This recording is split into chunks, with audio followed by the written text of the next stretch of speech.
falando ali do último tópico, né, que é que tipo de resposta, né, você dá para o que foi ali coletado na questão dos incidentes, né? Quais são as medidas, né, que são tomadas para remediar as situações de corrupção, né, ou suspeitas, e as formas que vocês podem utilizar para incluir no relatório como medidas adicionais de combate à corrupção, como participação em ação coletiva ou em ações ou projetos adicionais que possam auxiliar a empresa como um todo nesse processo, né, de conscientização, de combate à corrupção dentro da organização. Bom, trazendo novamente aqui um trechinho, né, da Transparência Internacional, que o Pacto Global das Nações Unidas usa muito como referência, é que sem tomar ações concretas que apoiem diretamente o compromisso de uma empresa com a tolerância zero à corrupção, uma organização permanece em risco de violar as leis anticorrupção. Ou seja, sem medidas ali eficazes, né, para mitigação de fato, resolução da situação que está acontecendo, ela acaba se tornando ali refém e pode, né, vir a incidir e acabar indo de encontro, né, conflitando com o que já existe, né, de boas práticas e orientações nas próprias legislações e políticas pertinentes no país, né. Então, é importante aqui dentro desse período, né, que o relatório está sendo analisado e reportado, informar, né, como tem sido feito como que tem sido feito a aplicação, né, do programa de integridade, o que tem sido utilizado como forma de mitigação. Então, algumas organizações, elas utilizam ali a investigação interna, que está dentro do processo de aferição da denúncia, de responsabilidade e punição, né? A punição propriamente dita pode ser várias de acordo com a política interna aplicada dentro da organização. Então, é basicamente como que é o fluxo de processos, né? Por exemplo, hoje eu tenho um canal de denúncias, a partir do canal de denúncias eu consigo identificar o que está sendo feito de não o que pode ser considerado um incidente de corrupção ou uma suspeita de incidente de corrupção dentro da empresa. Como que é feito isso, né? A partir de investigação, de entrevistas, por exemplo, existe um setor de auditoria que vai investigar isso mais especificamente.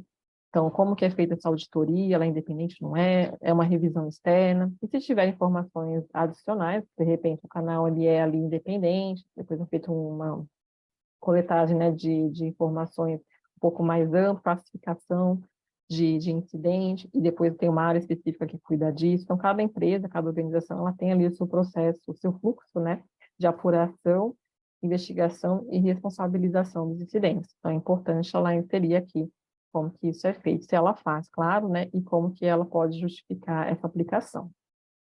Na vez de implementar algo, aqui, essa é a parte mais difícil, né, que é como que eu faço para resolver o problema depois que ele aconteceu e como que, né, a gente, de fato, implementa algo ali para que isso não aconteça mais.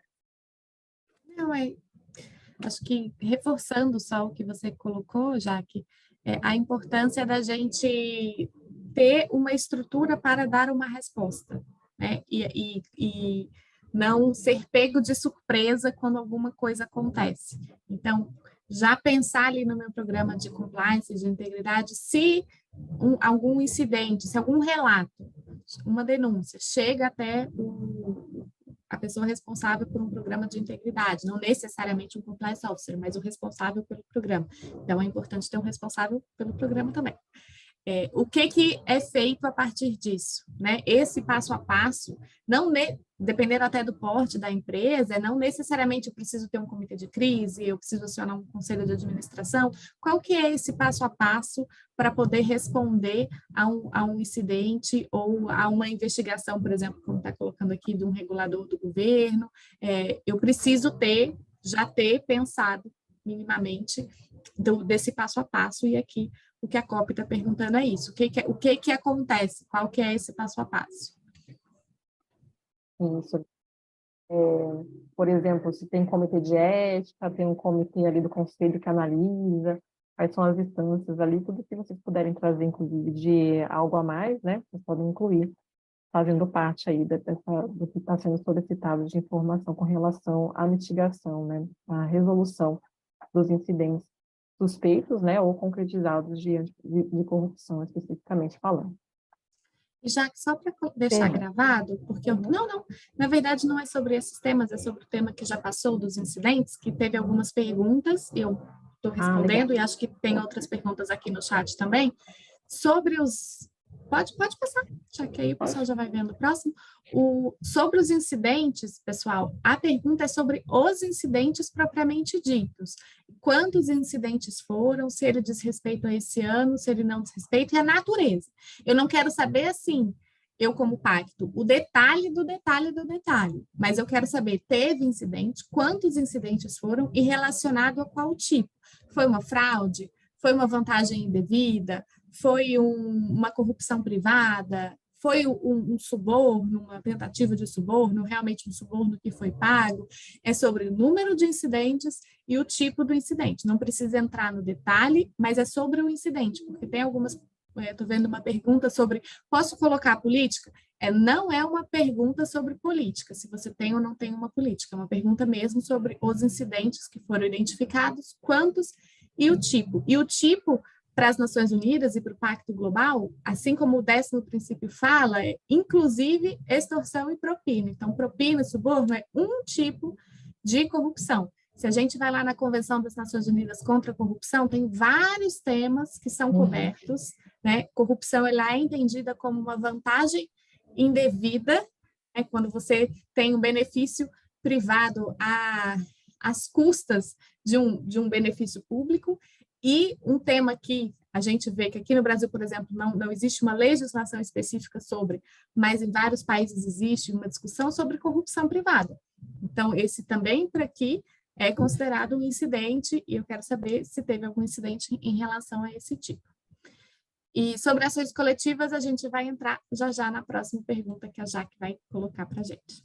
Isso, falar aqui linhas gerais e a Ana, como sempre, faz uma brilhante complementação aqui, já dando um panorama bacana para vocês do que a gente tem aqui no Pacto de Ações Coletivas, né?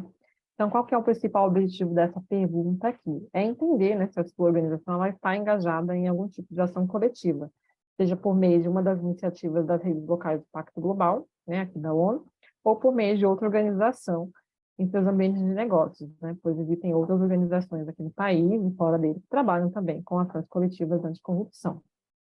Então, o Pacto Global aqui da ONU, ele traz uma definição, né, que veio do Banco Mundial de Ação Coletiva contra a Corrupção, que afirma que a ação coletiva, ela é um processo, né, colaborativo e sustentável de cooperação entre as partes interessadas, ou seja, né, os diferentes stakeholders ali que possam ter um denominador em comum, né, para participar conjuntamente de uma ação coletiva. A ação coletiva, ela aumenta, né, o impacto e a credibilidade da ação individual de uma organização, de uma empresa, porque traz né, os atores individuais vulneráveis para uma aliança de organizações que pensem, né, da mesma forma e nivela aí o campo de jogo entre os concorrentes.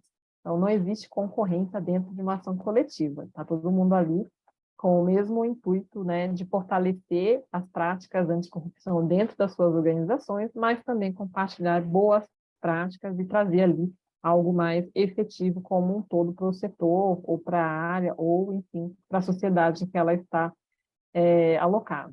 Então, a ação coletiva ela pode complementar ou substituir temporariamente, né, e fortalecer leis locais fracas e práticas anticorrupção. Então, as iniciativas das ações coletivas elas podem assumir várias formas, desde acordos, né, de curto prazo até iniciativas de longo prazo com execução externa, por exemplo, como a facilitação de uma organização social, como acontece aqui com o Pacto Global. Então, as empresas que participam dessas iniciativas, elas podem prosseguir, né, com seus objetivos em comum, de forma mais eficaz, num esforço conjunto e concentrado, do que se ela fosse fazer de forma individual.